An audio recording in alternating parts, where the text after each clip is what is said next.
think that's a solution for curators is always to go to the art, because why else do we do what we do? Well, it's not against the art, it's about where the artist sits in relation to all of this, and that is a deeply political question. So, I mean, the only thing that really unnerved me about what you were saying is that you seem to be advocating some sort of very deeply apolitical way out of it, which I don't believe is possible. And I think, you know, other examples of those kinds of dialogues that are rooted in the artwork are sort of networks of reciprocity that exist between artists, which can exist in ways that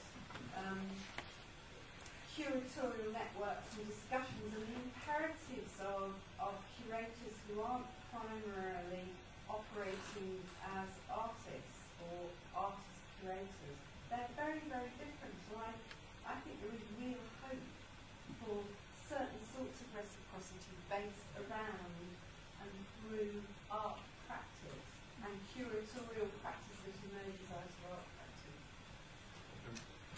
I must say I have some problems with what you were saying about peripheral, and I think it's a little bit too totalizing. I think it denies that, you know, there's many, there's been a long discourse about modernisms and different kind of modernisms. And I think that we should be careful not to see, you know, all of these sort of through one lens, you know, see all of this through one lens.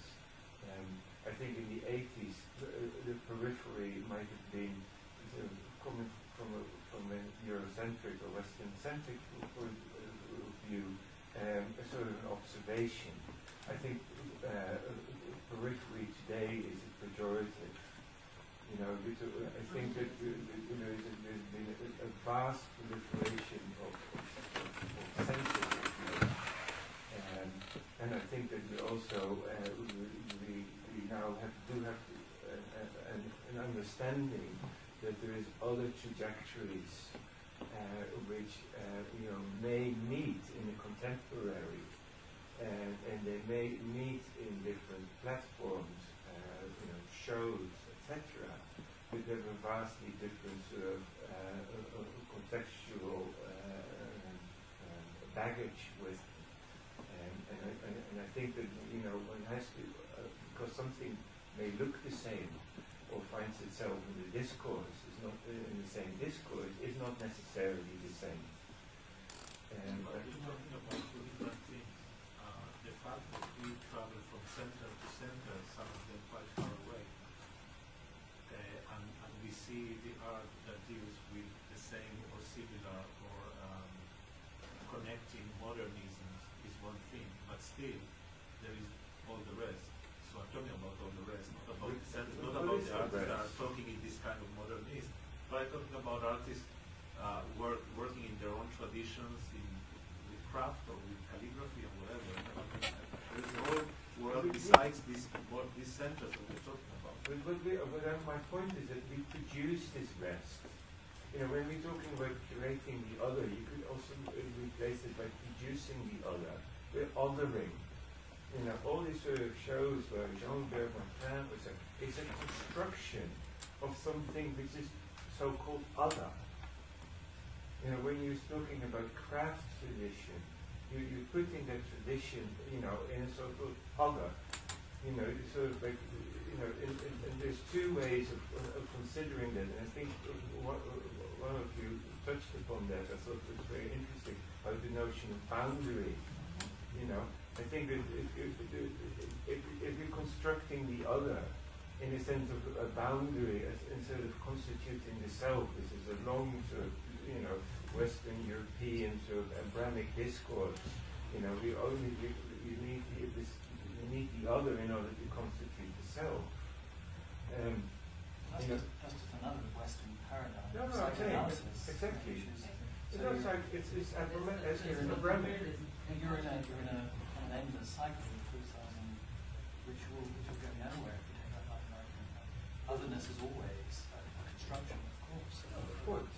So therefore, so first of all, you know, what I'm saying, and you know, there's two ways to stand in that argument. And I do not think it's necessarily endless. There's one way of standing in an argument of, seeing the boundary as border, and then the other way is seeing the boundary as a meeting point. I think there's a fundamental difference there. But that's just dialectics, isn't it? No, it's not that. I think this is, I think politics are built around this question. This is a meeting point. This is separation. And the other thing is that, for example, if you look at the Vedic traditions, it's different, quite different. Or in the anthropophagia in Brazil, where the other is being devoured and becomes part and becomes reconstituted and regurgitated and shifted out in order to become part of. So I think that there are different modes, outside of the Abrahamic traditions, which we become aware of in the last 20 or so years, which we need to take into account when we're talking about other. Peripheral discourses? I would think so. There's certainly not.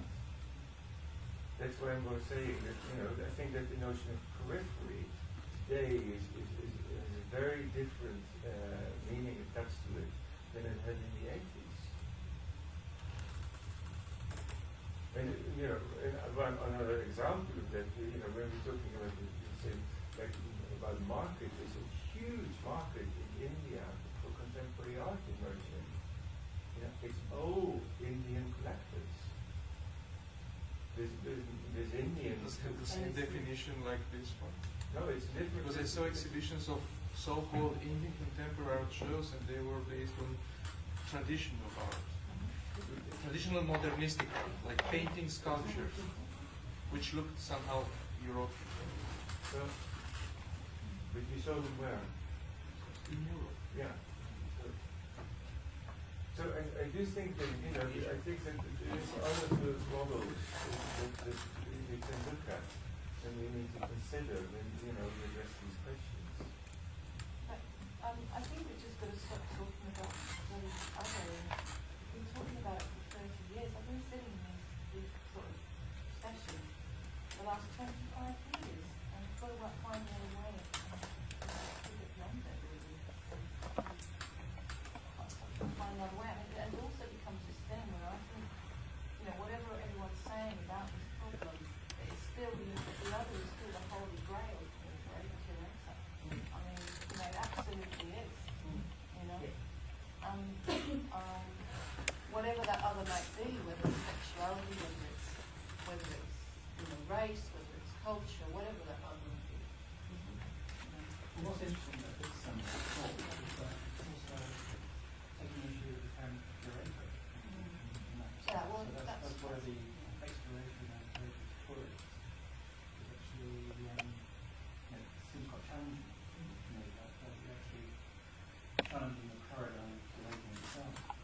There's an assumption that you have a problem with curating the term other, without curating. It seems like the problem is the kind of paradigms that you use to actually keep dealing with material as much as identify as material. Just want to add one thing, just to shift a little bit this curating the other, but being curated by the other. And I think this could change a lot of situations. And if somebody from outside is coming and is selecting what he reads you in a different way, I think that you will see that it's a different situation. Being curators or curate, what does it mean to curate? Well, it's just a start that we go on now with drinks, the gathering, and go on tomorrow. So. Thank you very much.